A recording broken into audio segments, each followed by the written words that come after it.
एका महापौर पदासाठी निवडणूक प्रक्रियेची अशी थट्टा, पाहुयात अस्मिता विजनचा या संदर्भाचा हा खास वृत्तांत। मित्रांनो, आज विषय एका महापौर पदाच्या निवडणुकीतला आहे, महाराष्ट्राच्या बाहेरचा आहे, म्हणून दुर्लक्षित करण्यासारखा नाहीये। तुम्ही कुठल्याही पक्षाचे समर्थक असू शकता, तुमची विचारसरणी काहीही असू शकते, पण या घटनेनं तुमची चिंता वाढायला हवी, कारण प्रश्न देशाच्या लोकशाही मूल्यांचा आहे। कुठल्याही लोकशाहीमध्ये सर्वाधिक किंमत ज्या मतदानाला असते, त्या मतदान प्रक्रियेची अशी जाहीर विटंबना देशामध्ये इतक्या खुलेपणानं क्वचितच झाली असेल।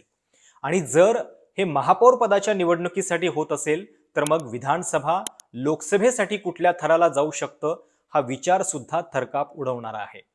त्यामुळे हा व्हिडिओ नीट पहा। ज्या विषयाची खरं तर खूप सखोल चर्चा माध्यमांमध्ये व्हायला हवी, ती होताना दिसत नाहीये। त्यामुळे आपल्या या YouTube चॅनलवरती हा विषय नीट समजून घ्या आणि असे महत्त्वाचे विषय तुमच्यापर्यंत पोहोचत राहावेत, यासाठी चॅनल सबस्क्राइब करून स्वतंत्र पत्रकारितेच्या या प्रयोगाला पाठबळ द्या, ही देखील नम्र विनंती। निवडणूक होती एका महापौर पदाची, चंदीगडमधली, पण ही निवडणूक लोकसभेच्या दृष्टीने सुद्धा महत्त्वाची होती, कारण या निवडणुकीमध्ये पहिल्यांदाच काँग्रेस आणि आपची एकजूट दिसणार होती। इंडिया आघाडीच्या दृष्टीनं हा एकत्रित विजय महत्त्वाचा ठरला असता। त्यामुळेच या महापौर पदाच्या निवडणुकीमध्ये सुद्धा इतका परापकोटीचा इंटरेस्ट भाजपनं दाखवला असेल। समीकरण जर बघितलं तर अगदी सरळ होतं। एकूण मतं होती 36, काँग्रेस आणि आपच्या बाजूने मतं होती 20 आणि भाजपच्या बाजूने मतं होती 16। त्यामुळे साहजिकच आप काँग्रेस आघाडीचे उमेदवार कुलदीप कुमार हे आरामात महापौर म्हणून निवडून यायला हवे होते, पण झालं भलतंच। 20 पैकी तब्बल 8 मतं बाद ठरली। ही 8 मतं पीठासीन अधिकाऱ्यांनी बाद स्वतःच केली, हा देखील प्रश्न आहे, कारण हे पीठासीन अधिकारी होते अनिल मस्सी, जे भाजपच्या मायनॉरिटी विभागाशी संबंधित आहेत आणि त्यांचीच निवडणूक अधिकारी म्हणून नियुक्ती करण्यात आलेली होती। त्यामुळं एखाद्या निवडणुकीमध्ये मतं बाद होण्याचा प्रकार घडत असतो, पण सगळ्यात धक्कादायक म्हणजे इथं ही मतं बाद करण्याचा पराक्रम त्याच निवडणूक अधिकाऱ्यांच्यावरती आहे आरोप, ज्यांच्यावरती ही निवडणूक प्रक्रिया पार पाडण्याची जबाबदारी होती। आणि सगळ्यात धक्कादायक म्हणजे हा सगळा प्रकार जो आहे तो कॅमेरामध्ये कैद झालाय। तुम्ही कॅमेरामध्ये बघू शकता, हा या व्हिडिओमध्ये दिसतंय की अनिल मस्सी, जे निवडणूक अधिकारी आहेत भाजपशी संबंधित, ते या मतपत्रकांशी काहीतरी छेडछाड करताना दिसतायत, पेनानं काहीतरी खाडाखोड करताना दिसतायत, आणि म्हणून काँग्रेस आणि आपनं आरोप केलेला आहे की याच अनिल मस्सींनी, निवडणूक अधिकाऱ्यांनीच 20 पैकी 8 मतं जी आहेत ती बाद केली आणि भाजपचा विजय जो आहे तो घोषित केला। आता इंटरेस्टिंग हे आहे की 20 पैकी 8 मतं म्हणजे जवळपास 30-40% मतं जी आहेत ती बाद झालेली आहेत। ग्रामपंचायतीची जरी निवडणूक असेल की ज्या ठिकाणी काही अशिक्षित मतदार असू शकतात, तिथं सुद्धा इतक्या मोठ्या पद्धतीनं मतं बाद होत नाहीत, पण चंदीगड सारख्या एका मोठ्या शहरामधल्या नगरसेवकांच्या मतदानामध्ये मात्र इतक्या मोठ्या संख्येनं मतं बाद होत आहेत।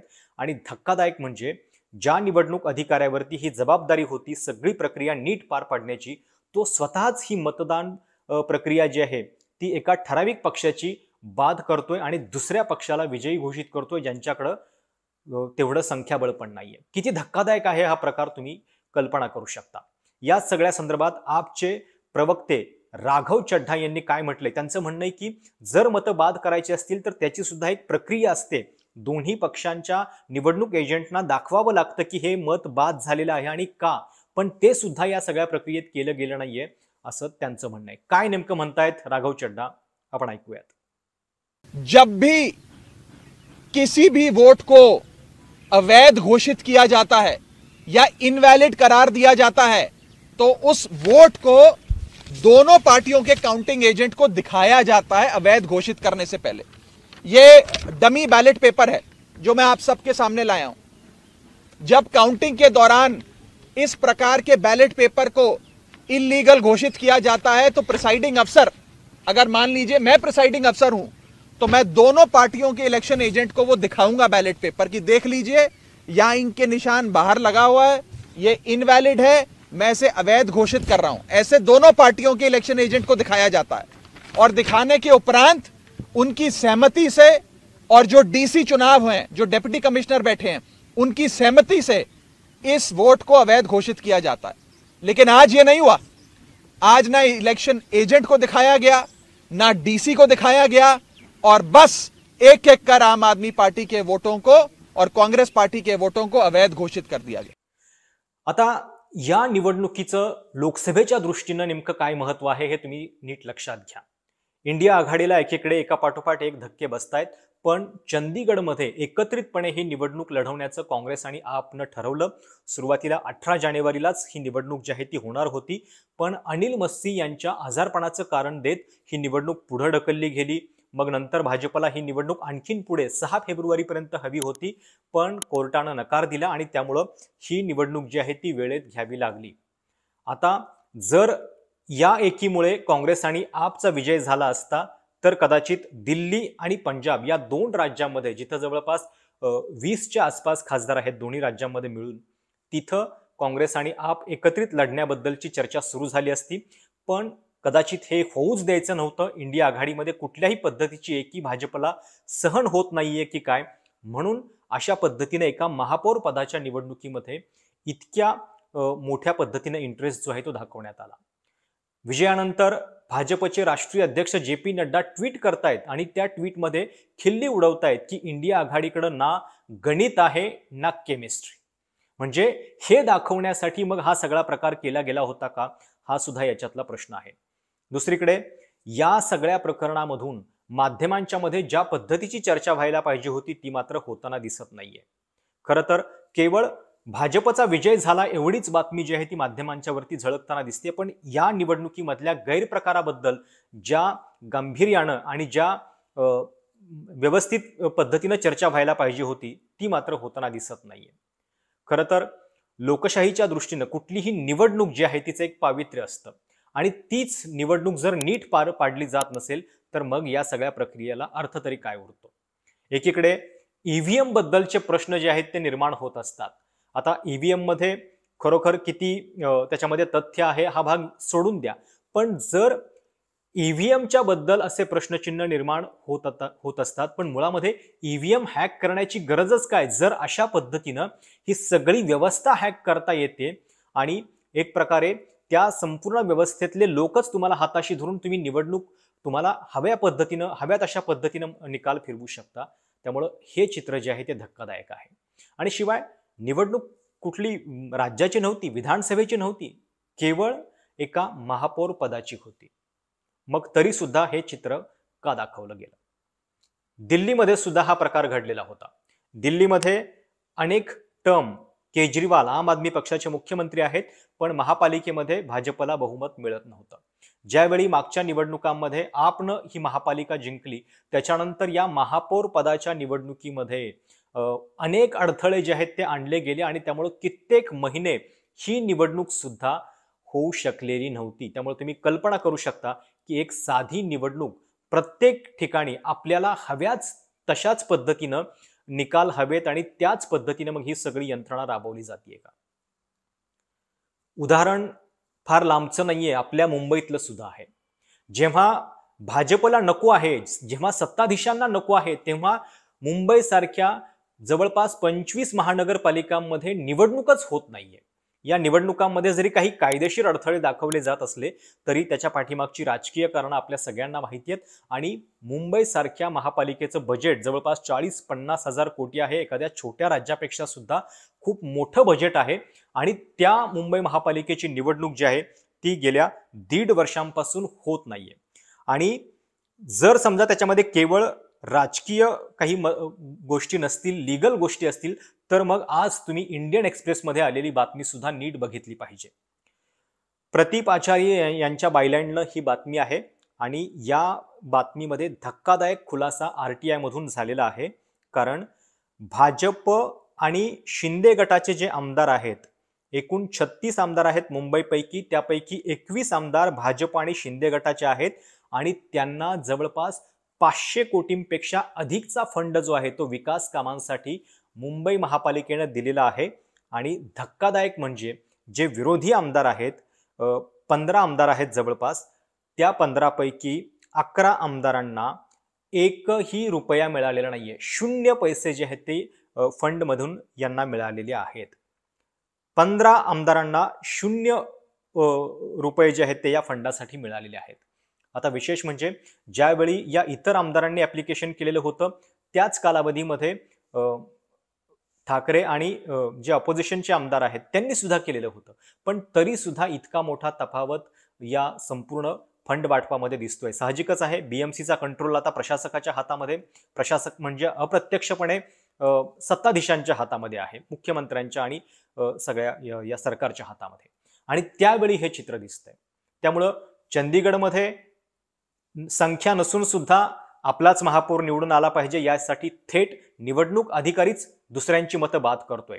मुंबईमध्ये निवडणूक घ्यायची नाहीये तर तशा पद्धतीनं सगळी यंत्रणा जी आहे ती ठप्प केली जाते, लीगल त्याला चॅलेंजेस आणले जातात.